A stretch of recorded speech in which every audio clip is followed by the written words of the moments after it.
the son of an oil man. I lived overseas all of my life. I was very fortunate in both having several graduate degrees and being a Marine Corps infantry officer, Marine Corps intelligence officer, and then a clandestine intelligence case officer. I've programmed imagery satellites. I've helped steal signals code books. I've done counterintelligence. I'm basically intimately familiar with the way in which the U.S. government does or does not do the craft of intelligence. What you need to know is I'm a spy saying spying doesn't work. It's costing you $1.2 billion a week. People don't realize this. Apart from the fact that NSA is 1950s mindsets with 1970s technologies, SAIC completely screwed up Trailblazer, Echelon is baloney. 80% of your signals intelligence comes from analysis of patterns. So you don't need to violate privacy. All you need to know is that Schmuckhead is calling Afghanistan once a week. General Shinseki knew exactly what was needed to make Iraq go right, and Paul Wolfowitz lied to Congress and said they'll receive us like liberators and stuff. If I had been General Shinseki, I would have grabbed Wolfowitz by the neck and thrown him down the steps of Capitol Hill. You don't let people lie like that. It's unprofessional to confuse loyalty with integrity, and we have had a failure of generalship in America. Our generals have been too eager to keep their stars and not eager enough to think for themselves and uphold the Constitution. Smedley Butler, the highest decorated Marine, said, war is a racket. War is a racket. War is a racket, and the only reason it's happening is because the American public is lethargic. Blog that. You are the Paul Reveres and Patrick Henrys of our generation. Bottom-up horizontal connection is key. Sharing at all levels, not top-down control. Public intelligence and influence is about to take off. We are about to bury rule by secrecy. Civil affairs is the focal point. The intelligence guys need to go back in their box. Bloggers, not informants, are key. The FBI is about to try and hire 2,000 informants in a Soviet police-style approach to security. That's idiocy.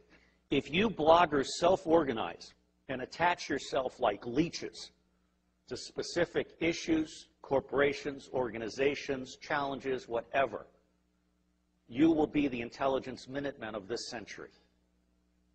The power is in your hands. There aren't enough guns to kill us all, and Halliburton can't build the jails fast enough to keep us down.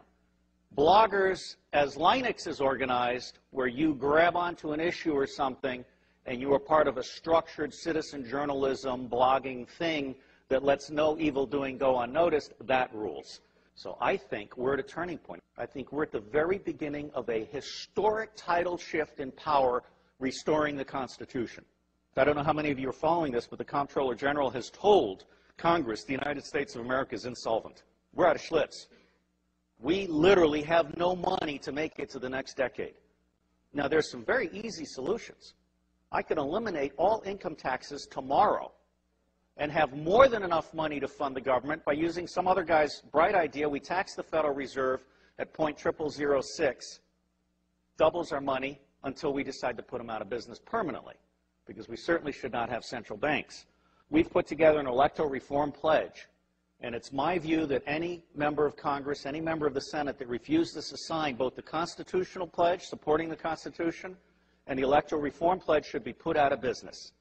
And I believe that will be 95% of all of these people. It may be time to literally dump Congress on its ass and start over. And I will tell you the price of buying back the United States government, it's $500 million a year. In the early 90s, Newt Gingrich and the Republicans got together. Their plan is now on the street. It's been exposed by a Columbia professor. They concluded that they could buy the United States government from school board to State House to White House for $300 million a year, and by golly, they did.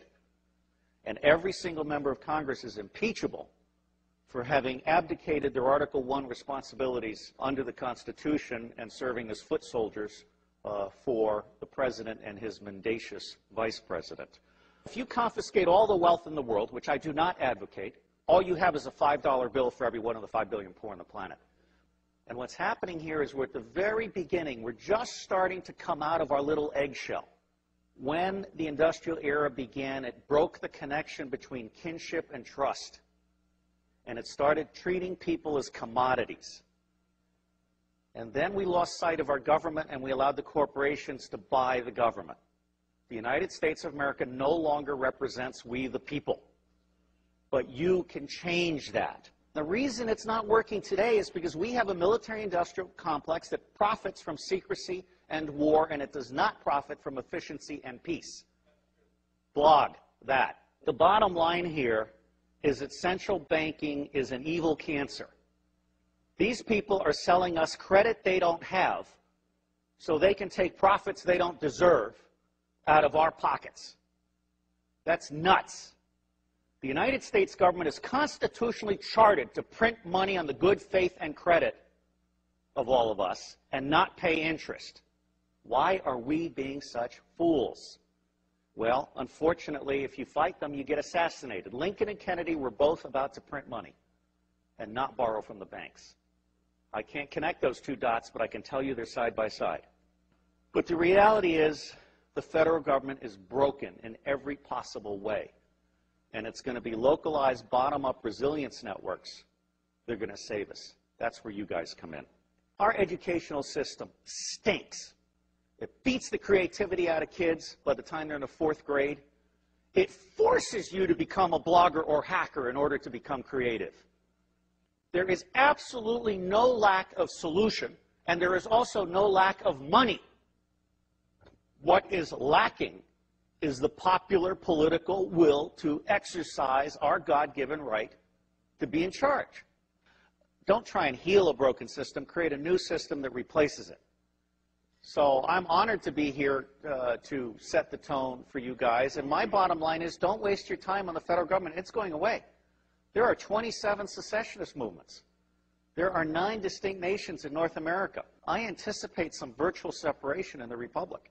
And I think that you're going to find that, like Vermont, for example, is all of a sudden going to be seen by the rest of America as exactly where we want to be, or Seattle. And so that's called the spike theory of change. As soon as one state gets it perfect, it's going to spread like wildfire.